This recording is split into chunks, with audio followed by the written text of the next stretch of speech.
um transtorno que está muito relacionado a isso, como um transtorno satélite, uma comorbidade, é o transtorno opositivo desafiador, né? Então tem ali uma dificuldade nesse processo de internalização de normas, né? É muito comum esses casos de ecoprese vir acompanhado com um transtorno opositivo desafiador.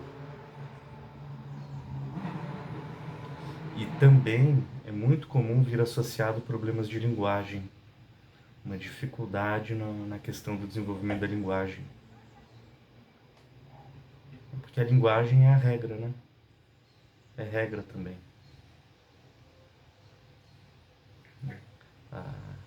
A lei do homem é a lei da linguagem, né? Tem que aprender a falar, não tem jeito.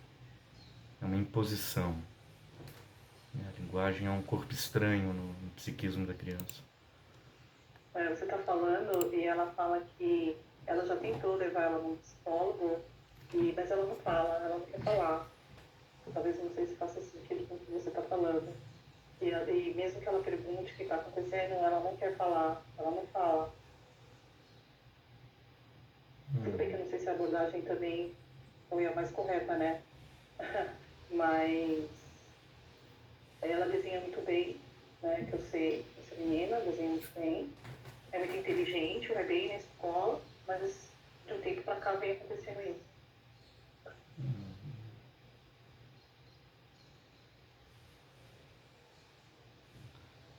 Esse sintoma revela algo sobre ela, né? Sobre alguma dificuldade que ela está tendo. Uhum. Então hoje a gente vai tratar, né, pessoal, a resolução do complexo de Édipo. Hoje o texto é mais curto, né? Vocês viram lá que eu mandei no Fênix, eu até mandei uma leitura complementar que é o Peter Bloss, é uma introdução à latência. Ele é um psicanalista alemão, foi muito amigo da Anna Freud, trabalharam juntos, né? E uma curiosidade sobre esse autor aí, a primeira que esse livro que ele escreveu, né, Adolescência, uma leitura psicanalítica, é uma referência nesse assunto, né? E ele foi um autor que foi o primeiro, ele foi diretor de uma escola, Peter Bloss, né? E ele foi o primeiro a utilizar a psicanálise, os preceitos da psicanálise, né, dentro do ambiente escolar, né, na compreensão dos alunos e do desenvolvimento deles. Então era uma escola que tinha como referencial teórico as ideias psicanalíticas, né? E ele é bem freudiano também, assim como o Fênikel. Ele cita o Fênikel ali, né, nesse capítulo, né, introdução, latência é uma introdução, né? Então a gente vai falar hoje de um período muito delicado do desenvolvimento, né? Que é a transição ali da infância para a adolescência, né? O fim do Édipo, latência, fase genital, né? Então o sujeito ele vai entrar na fase genital, dependendo de como que ele vai entrar, né? Isso tem muito a ver de como ele atravessou a latência. Se ele vai ter uma adolescência razoavelmente adaptada e funcional ou não, isso depende de como ele atravessou a latência. Então nós vamos investigar um pouquinho hoje e falar sobre isso. A fase genital, né, pessoal, é uma fase marcada por muitas mudanças, né? Tanto do ponto de vista biológico, maturacional, como emocional e psíquica, né? Mas é uma fase de passagem, né? De que leva a criança para um período de mais autonomia. Né? A fase genital, o início ali da fase genital, a latência vai dos 6 aos 12 anos, 11, 12 anos, né? É um período que antecede a vida social plena do sujeito, né? E é um período de muitos lutos também, né? O pré-adolescente ali, ele vai ter que fazer o luto do corpo infantil, né? Um corpo que deixa de existir, um corpo que se modifica completamente. Então, aquela imagem corpórea que ele tinha, uma imagem mental de si, ela é desfeita, né? E tem que refazer uma nova imagem, internalizar uma nova imago, né? Porque essa imago infantil, ela é deixada para trás, mas não só isso, a imagem dos pais também, como seres idealizados também é um luto, né? Toda criança imagina que o papai e a mamãe são super seres, né? São super heróis, né? Nesse período ela tem que lidar com esse luto também, o luto da plenitude narcísica, né? Que a criança, antes da latência, ela está na fase fálica, né? E como é que a criança se enxerga na fase fálica, né? Ela se enxerga, ela está identificada numa posição fálica, né? A identidade dela é ser o falo do outro, né? E ela vai fazer como a gente viu na quinta, né, Sheila, na aula sobre identidade, a criança ela faz a leitura da sua identidade no desejo do outro, né? Então ela está identificada nesse lugar fálico. Eu vou ser aquilo que papai e mamãe esperem, e assim eu vou preencher a falta deles, eu vou obturar a castração e vamos viver aqui na nossa plenitude, né? Eu e você. Só que a criança, quando ela passa pelo rochedo da castração, ela perde essa identificação fálica, né? Ela fala, poxa, então eu não sou o falo dos meus pais porque eles têm outros interesses, né? E aí quando ela passa por esse rochedo da castração, surge uma questão fundamental, que é a questão, o que eu sou então, né? A criança, ela vai, a partir da adolescência, em busca da aquisição de uma nova identidade, né? Uma identidade que não seja uma identidade fálica, né? E isso vai marcar também, essa passagem vai marcar a introdução no psiquismo de um vazio, né? Um vazio estruturante, um vazio inseparável à constituição do sujeito, né? Um sujeito no sentido psicanalítico, marcado pela falta, pela castração, pelas limitações, por um vazio, né? Pela linguagem, pelo registro simbólico, né? Então são muitos lutos, né? A François Doutor, ela vai dizer que o início da adolescência ali é a morte da infância, né? A morte da infância, mas também é o nascimento, né? O nascimento de um novo sujeito, né? Um novo sujeito que vai, de forma gradual, né? Participar cada vez mais da vida social, né? Vai participar na construção do futuro da sociedade, né? Então, é um sujeito que está entrando ali, que vai participar cada vez mais do mal-estar da civilização, né?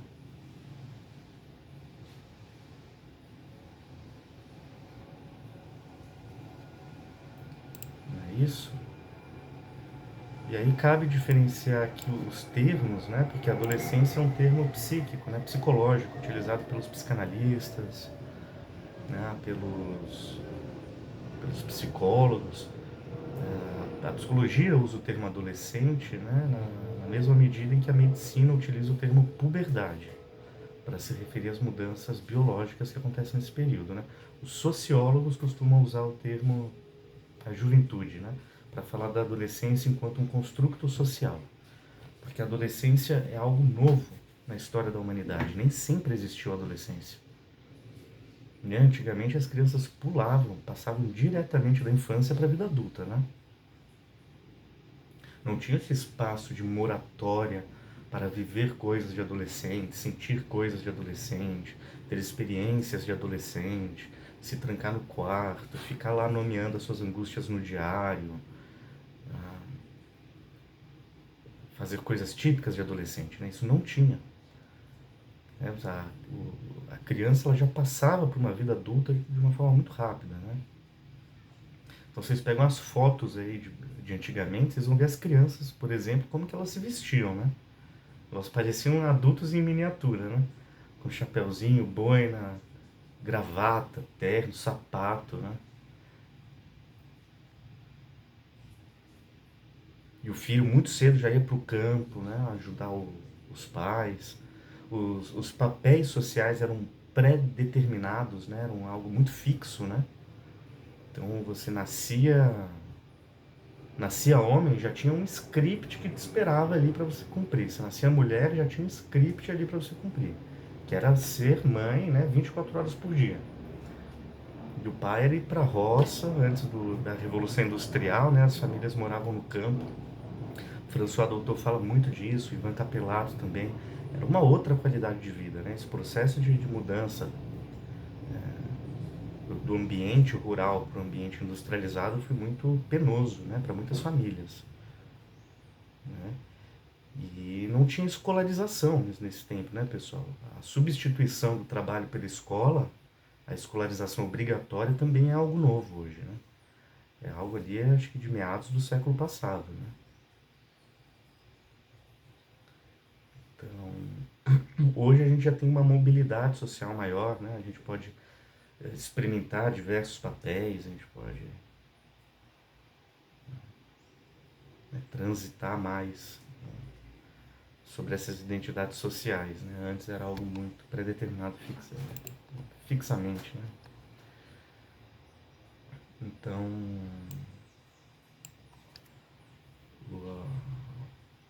naquele tempo também, as crianças, né, elas eram consideradas ali como uma mão de obra, né? Fazia muito filho para ter muita mão de obra para ajudar no trabalho, né? Então tinha essa questão aí, o investimento dos pais em filhos, né, tinha esse objetivo de expandir a mão de obra familiar, né? Aumentar a produtividade laboral da família, né? E algo que vale marcar aqui também é que naquele tempo a adolescência não era considerada um período específico do desenvolvimento, um período sensível, né? Uma janela de vulnerabilidade, né? Então, aquelas meninas com 13, 14 anos já eram encaminhadas para a maternidade, né? O filho já com 13, 14 anos já trabalhava com o pai. E era um período também que... Era um período em que, quando a adolescência começou a surgir, quando veio essa substituição do trabalho pela escola, a adolescência ela foi muito mal vista pela sociedade, né? Como um período em que o jovem ele estava propenso à delinquência, né? A expressão dos seus instintos mais primitivos, né? Sexualidade, agressividade, uso de drogas, né? Então, naquele tempo, você tinha muitas instituições sociais que tinham esse objetivo, né? Conter esse adolescente, porque é um ser, é uma bomba ali, é um ser perigoso, né? Então, você tinha internato, né? As escolas militares, até as escolas religiosas, era muito para nessa ideia de fazer um dique de contenção nesses jovens ali, que eles eram considerados propensos a descambar para perversão, né? Então hoje a gente já tem uma outra ideia de adolescente, né? Uma mudança social muito brusca, muito drástica e que é importante a gente levar em consideração quando vai tratar esse tema, né? Bom, então a gente vai ver aqui Vocês leram Bloss? O Peter Bloss? O período de latência ali, ele dá um exemplo, né, interessante também de um atendimento dele lá. Ele tem uma escrita muito semelhante ao Fênikel, né, mais fluida, mais freudiano, mais objetiva, direta, né, trabalhando com a questão do conflito sexual, né. Mas vamos começar aqui pelo finalizar a resolução do complexo de Édipo para a gente ir para a latência e adolescência, né? Então lá na página 118, né, o Fênikel vai dizer que ao se estabelecer o superego, resulta o fim dos impulsos sexuais, né, dos impulsos do complexo de Édipo e o início da latência. No dizer de Freud, o superego é o herdeiro do complexo de Édipo. É o clímax do desenvolvimento sexual infantil, bem como a base de todas as neuroses.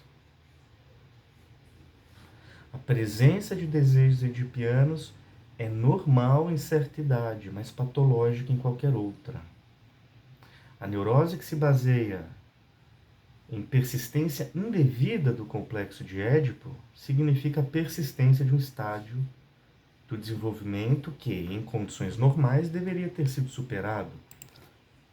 Ele está falando aqui da neurose como uma persistência desse complexo, né? Quando a gente vai falar de complexo, a gente está falando de um conjunto, né? Conjunto de sensações, pensamentos, ideias, fantasias, desejos voltados aos pais, né? Tendo os pais como esses objetos de investimento. Então, um complexo de Édipo não superado, a gente vai entrar nisso daí. A gente vai entrar na questão de que a gente não está falando de superar completamente, a gente está falando de superar razoavelmente bem, né? Porque o Freud vai dizer que o complexo de Édipo ele persiste no inconsciente de adultos saudáveis, mentalmente equilibrados, e não situações patológicas, né? Mas o complexo de Édipo não superado, não demolido, ele poderia influenciar o comportamento do adulto em diversos níveis, né? Desde a identidade, né? O sujeito se tornar um membro ativo da comunidade social, saindo desse lugar de filho, né? Até as relações afetivas, a sexualidade, as relações interpessoais, né?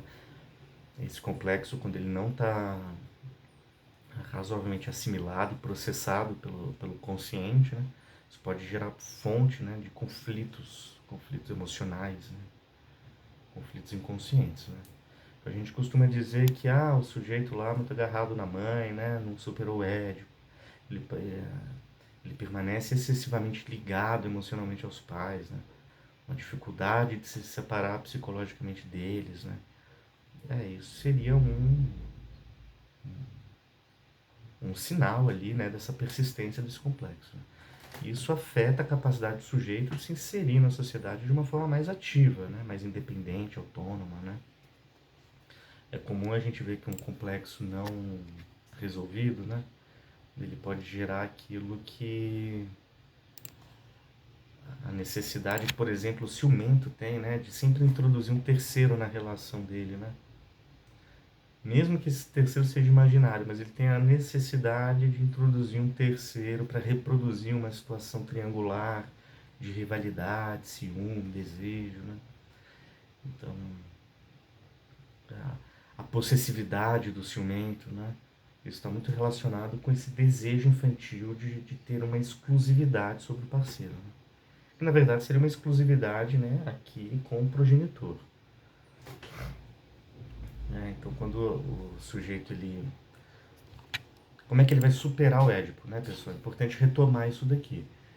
A criança na fase edípica, ela está com os pais como objeto de investimento libidinal, né?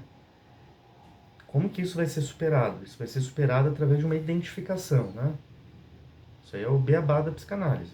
Então, a relação de objeto é substituída por uma identificação, né? Já que eu não posso ter, eu vou me identificar. Lembrando que a identificação, ela é um processo mais elaborado que nasce ali na fase oral, que é a introjeção,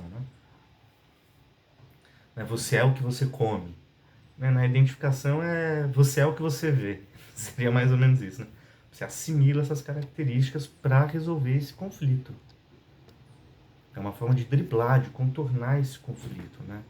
E a identificação, segundo Freud, ela é um processo ambíguo. Ela é tanto a expressão de afeto, de ternura, de admiração, mas também de hostilidade, né? Eu estou me identificando porque aqui no inconsciente, ó, eu quero tomar o lugar desse progenitor, né? Então tem sempre esse duplo aspecto que deve ser levado em consideração aqui, né? Então é isso que o Freud fala, né? A escolha de objeto regride para uma identificação. Esse é o processo psíquico pelo qual esse conflito ele pode ser contornado, né?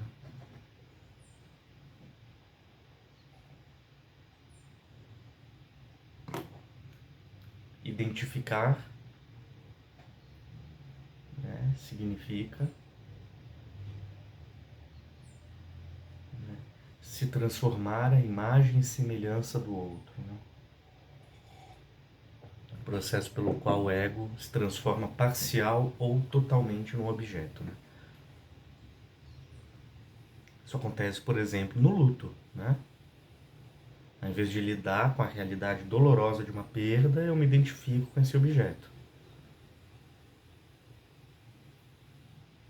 Eu já atendi um rapaz que ele falou, cara, depois que eu terminei o meu namoro, ele era muito apaixonado por ela. ele começou a incorporar muitos traços dela. Ele falou, eu tô ficando muito igual a ela. Olha lá, ó, uma tentativa de segurar o objeto, né? De manter carregar o objeto no bolso. A identificação ela acontece no Édipo, mas em outras situações também.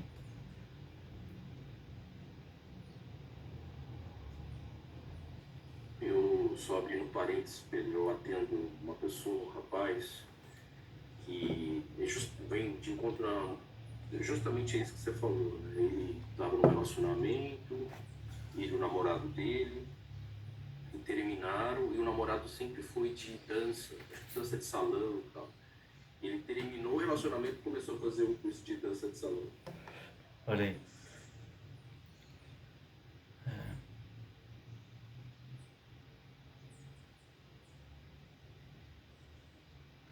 Em casos mais extremos, né? Isso pode gerar uma despersonalização. Que nem no filme lá do Bates Motel, Norman e a Norma Bates, né? Quando a Norman morre, ele começa a usar as roupas dela, né? Ele perde a sua identidade e se transforma quase que totalmente no outro, né? E algumas tribos também têm esse processo, né, de identificação de uma forma mais primitiva, né? Quando Freud vai estudar os canibais, né, que comem os seus inimigos porque admiram eles e querem obter a força desses inimigos, né? Eles não comem pessoas que eles não admiram, não, né? Eles só se alimentam ali, praticam canibalismo com aqueles objetos alvo de admiração, né? Freud vai usar isso, vai puxar isso lá dos estudos antropológicos dele para pensar nessa questão psicológica da identificação, né? Que a identificação é algo muito poderoso. Tem a identificação primária que a gente viu. A identificação primária é aquela que ocorre na fase oral. Ainda não há um estado anobjetal, ainda não há noção de objeto, né? Que é aquela fase que a mãe chega para a criança e faz bu, aí a criança repete, né? Bu. Uma relação de espelhamento ali que ajuda a criança a ter uma representação de si do outro, é uma imitação. A imitação é um processo muito primitivo de identificação, que ajuda a criança a desenvolver uma consciência de si e dos objetos externos a ela. Essa é a identificação primária. Aí você tem a identificação secundária, que ali já existe a percepção de um objeto. É a identificação que a criança faz com os pais, com os professores, com os tios, com os avós.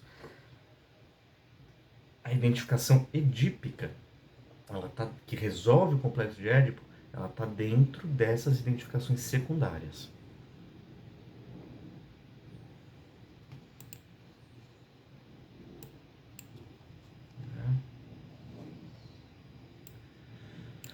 Então, quando a criança entra, resolve esse complexo de Édipo, aí ela vai entrar na fase de latência, né? Peraí, eu tinha outra coisa para falar disso aqui.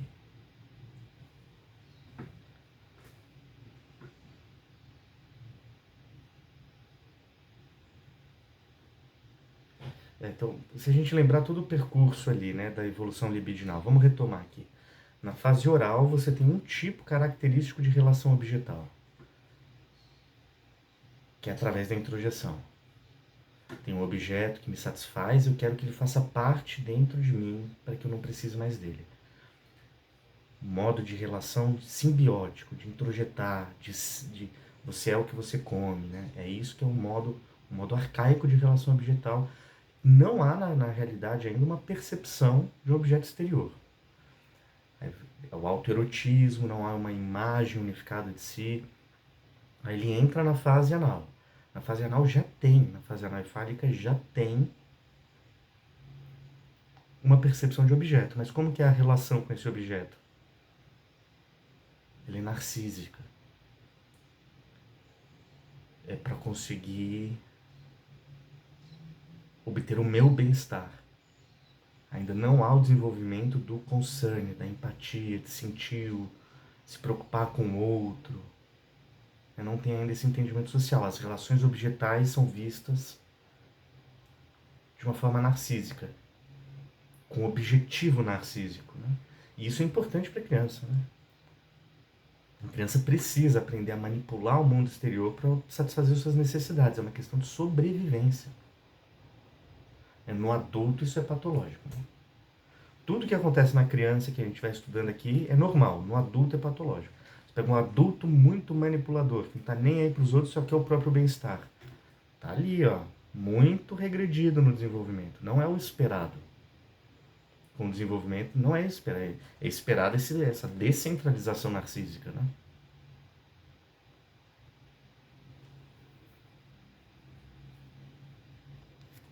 Então aí a criança termina a fase fálica, passa pela castração. Aí ela dá aquela acalmada, né? Ela perde essa identificação fálica, aquele caldo pulsional, né? Dá uma acalmada. A criança que estava tocando terror. O adulto fala, ufa, graças a Deus entrou na latência. Não é? Quem já conviveu com criança no período pré-latência sabe que é o terror, né? Principalmente menino, né? Menino costuma ser, né? Tocar o terror mesmo. E aí vai entrar na fase genital. A fase genital, aí sim, essa libido começa a ser direcionada para os objetos. As relações objetais deixam de ter um objetivo narcísico. O bem-estar do outro é levado em consideração. E essa libido vai ser defletida para os objetos socialmente permitidos pela cultura, e Freud vai dividir em dois tipos essa libido objetal. Ó, fase oral, autoerotismo. Fase anal e fálica, narcisismo. Libido, fase genital, libido objetal. Fiquem com esse esquema na mente. E aí, quando essa atinge a libido genital, o Freud vai entender que você tem o quê? O estabelecimento do primado genital. O que significa isso? Que agora a sexualidade infantil, parcial, estará submetida à região genital. Todo o prazer agora está concentrado ali. Não importa qual prazer que o sujeito sinta, em qual região do corpo, a descarga de tensão vai ser pela zona genital. Então você tem no início da puberdade o estabelecimento do primado genital sobre outras regiões do corpo como modo de descarga de tensão. Tanto que a masturbação, que é um aspecto muito próprio da adolescência, está a serviço de empurrar essa libido para frente, de fixar essa libido na região genital.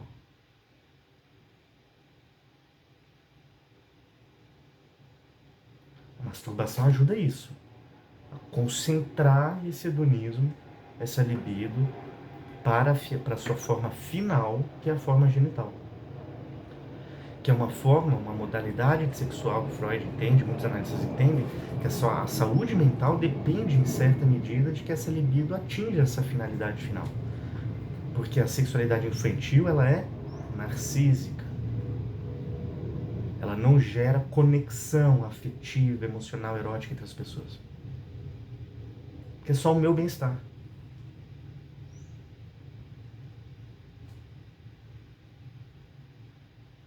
Quando você termina o sexo aí com sua esposa, você pergunta, foi bom pra você? Você tá no caminho certo. Porque você desenvolveu o concerne. Saiu de uma satisfação puramente narcísica, né?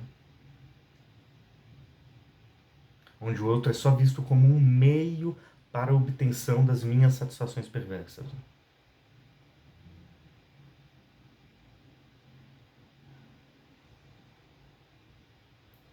E aí Freud vai dividir essa libido genital em duas, né? Isso é tema de discussão, muita gente contesta isso, né? A afirmativa de que os analistas trabalhavam com essa ideia, né? A libido ela precisa atingir a fase genital, o desenvolvimento psíquico, emocional, depende de que essa libido consiga atingir essa forma final, né? Aí você tem, por exemplo, a Joyce McDougall, né? que ela vai falar que hoje você já tem novas configurações de sexualidade, ela vai falar dos neossexuais, né?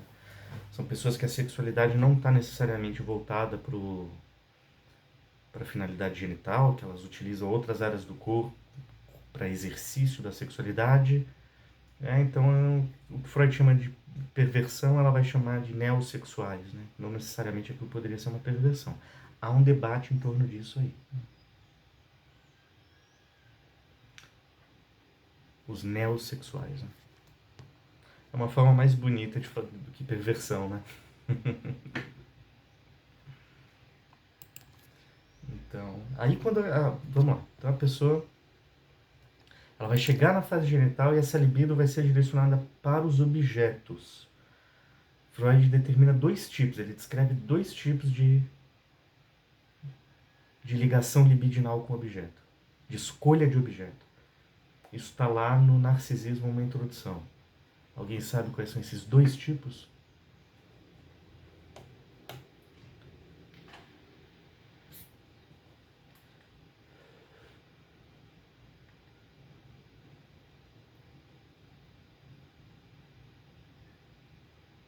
Autoerotismo, narcisismo, libido de objeto. Aí a libido de objeto, ela se divide em dois tipos. De escolha de objeto. O tipo escolha de objeto por anáclise,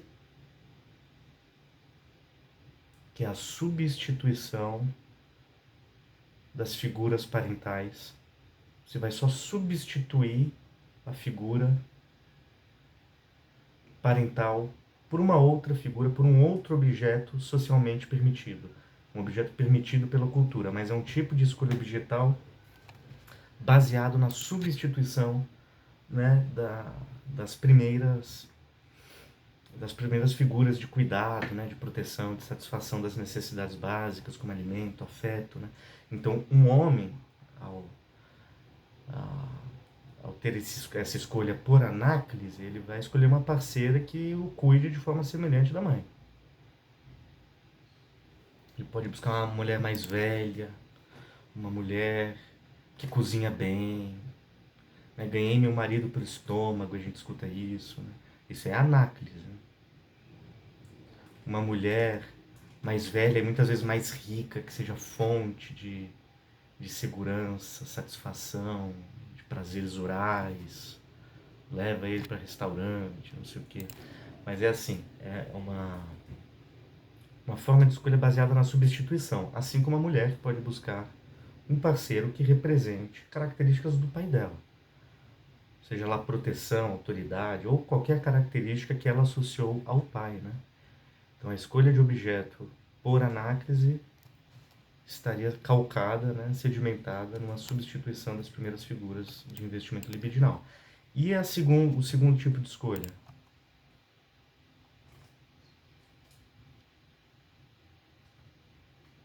Alguém se recorda? Vocês já leram o texto, o Narcisismo, uma introdução? Já, Débora?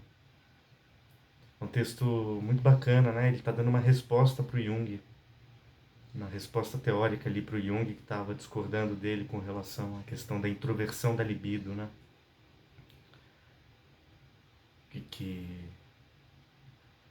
Nesse texto o Freud vai falar, é nesse texto que ele traz aquela célebre frase, né? Preciso amar para não adoecer. Está dizendo que a gente precisa, né, a fase autoerotismo, narcisismo, libido objetal, que a gente precisa atingir essa libido objetal. Amar é libido de objeto. Amar os outros. Né? Então, ele vai dizer que é necessário que essa libido consiga refluir para o mundo exterior para manutenção da nossa saúde mental, né?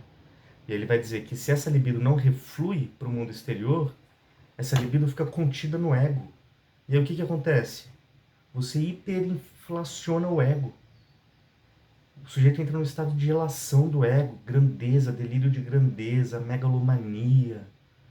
Né? Ele vai falar tudo isso é pela incapacidade do sujeito de amar, de desviar essa libido para fora. Se essa libido ela ficar investida só no próprio ego, você vai gerar uma sorte de sintomas, né, psicopatológicos. Que essa libido ela vai ela vai alimentar a fantasia, mas vai alimentar a fantasia do sujeito de tal modo que ele pode romper com a realidade. Que a fantasia vai estar tão investida, tão libidinalmente investida, e a realidade tão desinvestida, né? Essa é a ideia do Freud. Ele vai falar, é preciso amar para não adoecer.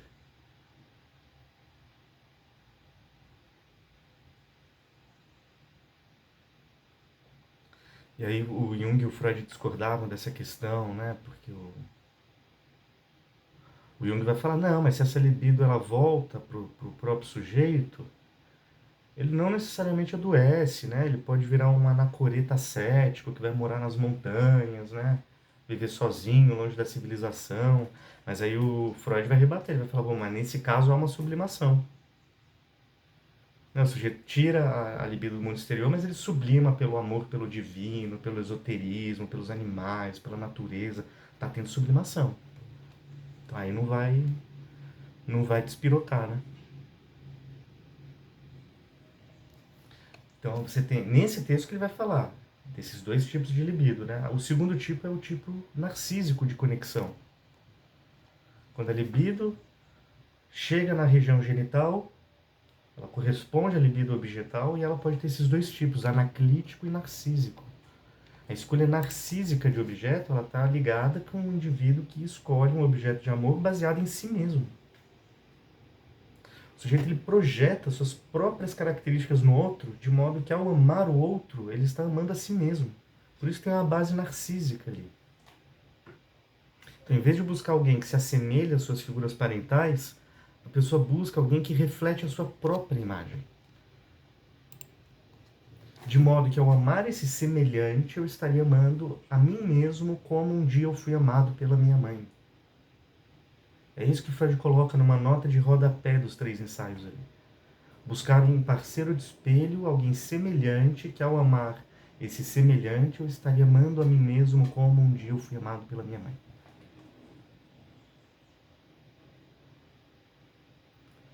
Então não tem alteridade ali, né? Não tem outro. É uma relação onde as diferenças são abolidas. São insuportáveis.